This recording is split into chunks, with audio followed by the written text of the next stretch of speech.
Hi everybody, I'm Bree the Plant Lady. And I'm Callie. And today we are continuing our video highlights from the recent seed sale and cottage gardening demonstration, which Callie has been the event photographer for, and you've done the most amazing job. She's super talented. Thank you. So today, Callie, we're gonna take on this border behind us. Really? Yes, so we're going to top dress it with soil cube veggie mix, and then we're gonna direct seed on top. And we're gonna show everybody who visits exactly how simple that process is. That seems really fun. It is gonna be really fun. So be sure to stay tuned to watch our progress.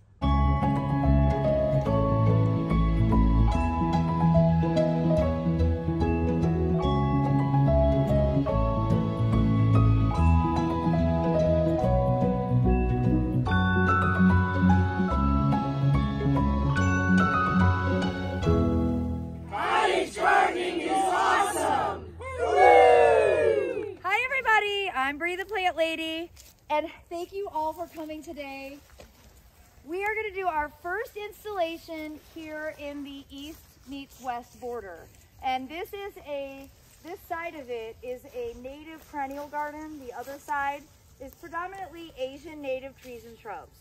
And we wanted to do this as a demonstration to show you how you can do the cottage garden seeds as a cool season installation even in an existing border. And probably most important to see here, we're not removing the leaves, we're not removing the mulch. What we've done is added 3 wheelbarrows of soil cube of the veggie mix into the bed so that we've got some nice fresh compost for the seeds to be able to get established in. We're not going to dig that soil in, we're going to let the roots of the plants act as natural rototillers, which is precisely what they will do. And essentially, my real goal here, because you can see this is full sun, and this is really hot and dry, and I have been struggling to keep these perennials growing. I wanted to add the soil cube really to give some extra moisture to the soil as an aid long-term to the perennials. The addition of the seeds we're going to do is going to make it so that we've got nitrogen fixers, we've got good plants with root systems, and all of these plants are annual. So by June, they will be dead. They are not going to come back.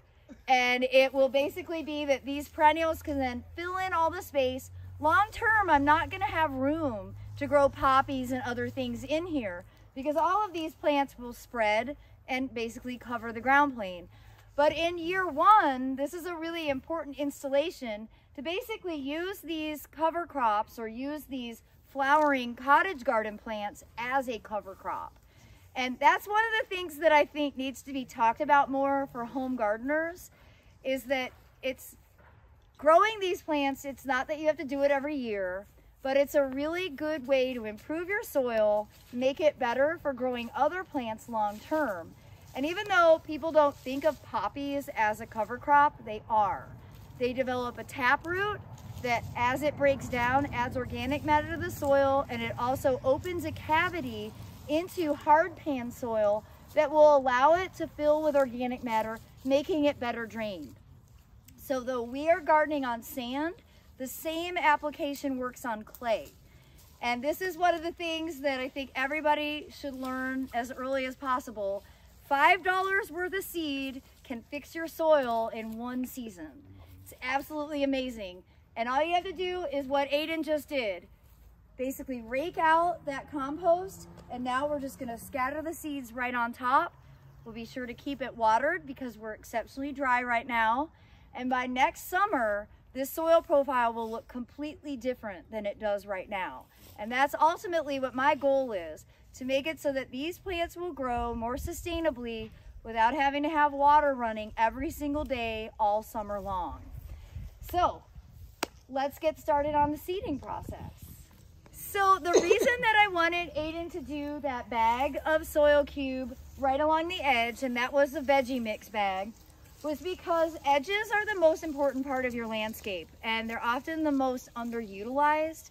but it's also the first place that deer and rabbits and voles come up to. So if you plant that strategically, it can help you manage those critters that are constantly coming into the garden. So for along the edge, we've got the spicy greens mix, which Aiden has over there. And that's a combination of plants that, first of all, everything that we're doing right now is for winter planting. These are things that grow from now until we get really hot in June. And this is stuff that's great to eat in salads. So planting it right along the edge is really convenient because it's easy to harvest. But it also has arugula and mustard included, and the animals don't like the spiciness of those foliage plants. So it gives you kind of an insurance policy against them eating everything. So it's a really good thing to do just right along your bed edges. I also recommend planting garlic on your bed edges. That'll help deter the voles that are in the ground that eat your plant roots. Now remember, garlic is a cool season, so now is the time to plant it. It'll go dormant when it gets really hot. So it's easier to deter animals in North Carolina in the winter than it is in the summer. We have a lot more plants that are sort of deer and rabbit resistant for fall season or for cool season than we do for the summer. So take advantage of these easy tricks because it really is a game changer. All right, so the reason that I like violas better than pansies is they have better cold tolerance. And they really do perform more consistently through the cold of the winter. And I bought these, 2 of these came from Baker Creek, just online, and then this one's from Botanical Interests. And there's nothing all that particularly special. I just think that these varieties were pretty. I like purple and yellow together. I'm pretty consistent. And a lot of times you'll buy these as trays, but what I've found is if you scatter the seeds directly, you'll get a really nice combination of all the varieties together, and they just kind of fill in the open spaces. Along with that, I've got a variety of California poppy, which I don't have for sale because I've never grown it before, but I will tell you it germinates really quickly because you're gonna see in the backyard all the seedlings that have germinated. And this is one that I found from Stover Seed online. And this is one called Mission Bells. And what's unique about it is that it has the traditional orange, which is the straight species color, but it also has pink and light yellow and bright yellow and red and purple and all kinds of different colors in it. So I think it'll be a really nice addition. I like the Eschscholtzia especially because it doesn't grow very tall. It's only going to be maybe 12 to 15 inches high. So again, it's something that can be planted along the edge of the border. And all poppies have very bitter foliage that animals don't like to eat. So this is one of the reasons that the poppies are such an important part of the cottage garden mix. They help deter deer and rabbits. And when I say deter, you're not getting rid of them. You're just moving them to someone else's yard, okay? It's as simple as that. So we're gonna go ahead and scatter these right on the surface. So Aiden, I'll give you the Eschscholtzia. And what other seeds did you have? Oh, let's talk about those. So pull those out. So we also have, okay, perfect. We've got this white cloud crimson clover. Now I've become enamored with crimson clover. And the thing is, it doesn't love our super cold snaps and it doesn't like the heat of the summer. But it kind of doesn't matter when you plant it because it will kind of go dormant and then start growing again. And then long term it'll self-sow. It's really easy to pull out and it's also a nitrogen fixing legume. So this is a great plant to grow to be able to help reduce your fertilizer needs. And this is a variety called White Cloud. And the reason I like it is that it has white flowers instead of red. Now I grow red crimson clover as well. Any variety of crimson clover I'm going to compulsively grow. And then the other variety that we're gonna add to this border are the traditional breadseed poppies. And these are really tall. This is the Papaver somniferum in really good soil like we have established in our 12-year-old garden at the Blue House. They sometimes are even taller than I am, which isn't that big of an accomplishment. I'm only 5'3", but you know, it's still a pretty tall poppy. But these are not meant to be right along the edge because that gets everything out of shape. So we're gonna sow these more in the back sections. And what you'll notice is we can grow poppies, particularly with this south-facing exposure, even under trees that hold their leaves. So the water oak retains a lot of foliage and the live oaks are fully evergreen.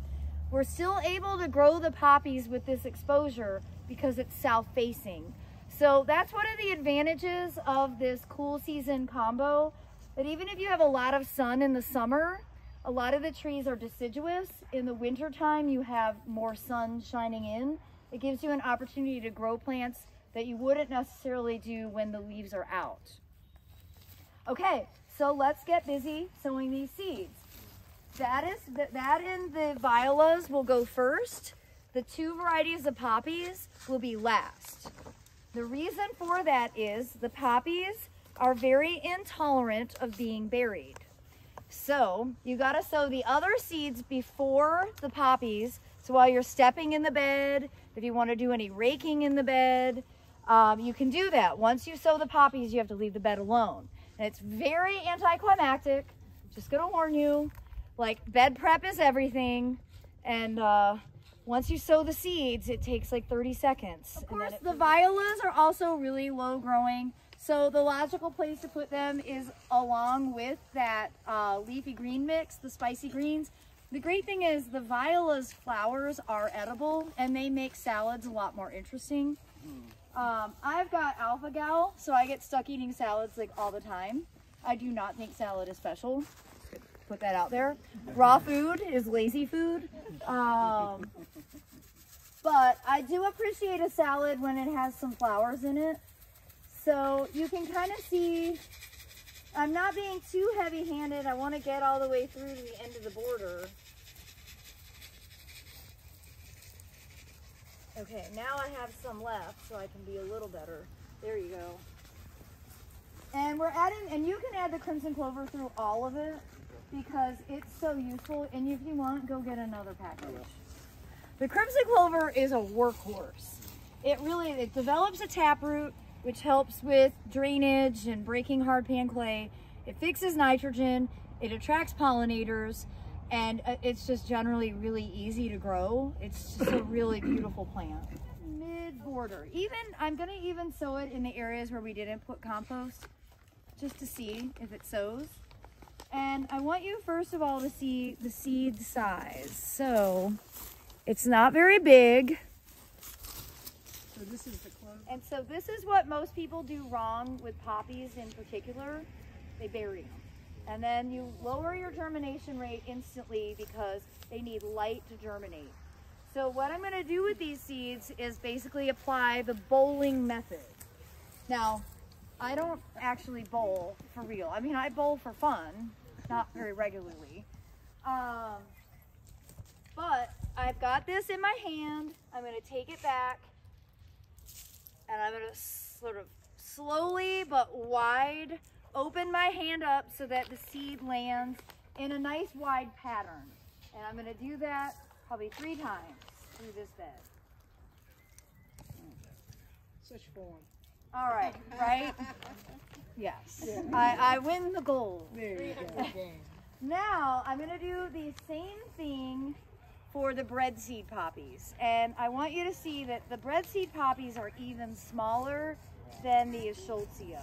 They really are like, they're the same bowling method, but I'm gonna concentrate these more towards the back because again, these grow a lot taller.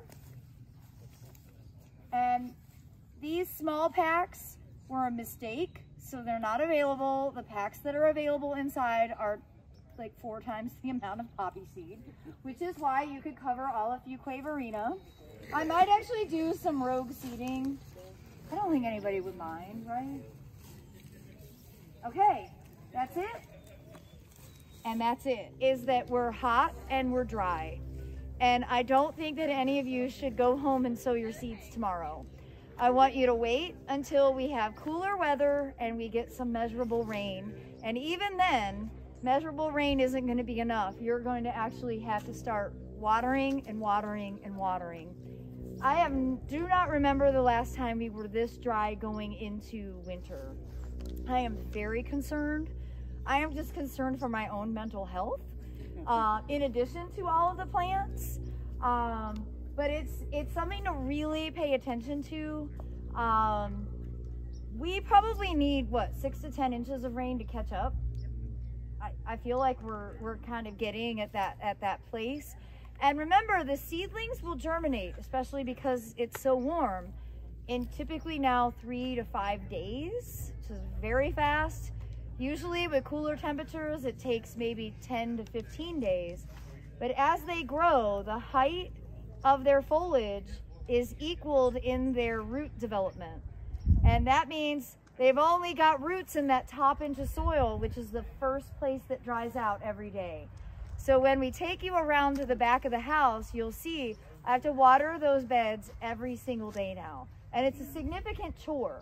And so I'm giving you this advice to warn you that you should just wait a little while. My new target date for ideal seeding time is no longer Black Friday, which is next Friday, right? That was always the time of year, but we were always wetter and cooler. Now I'm saying between December 15th and January 30th. And, you know, that goes right along with our changing USDA zone. We're now zone 8 as of this week. It doesn't bring me joy and happiness to tell you that information. But we definitely are going to have to be paying attention to the climate more and more and changing our habits as a result of that. And it's complicated and it's really hard to communicate. How long are you watering daily? I'm currently watering with a hose with a rose on the end, and I'm making sure that every section gets fully saturated. So, Callie, how long did you water today? Like an hour? What? You watered for like an hour today, didn't you? I don't know. It was at least an hour. And how many days till? Every day until we start getting rain. Okay. There will. All right, everybody, I hope that you'll be inspired to see the potential that your existing beds offer, that you can just top dress with compost and overseed with cottage gardens to be able to have a beautiful spring display and not disrupt any of the plants that you already have growing.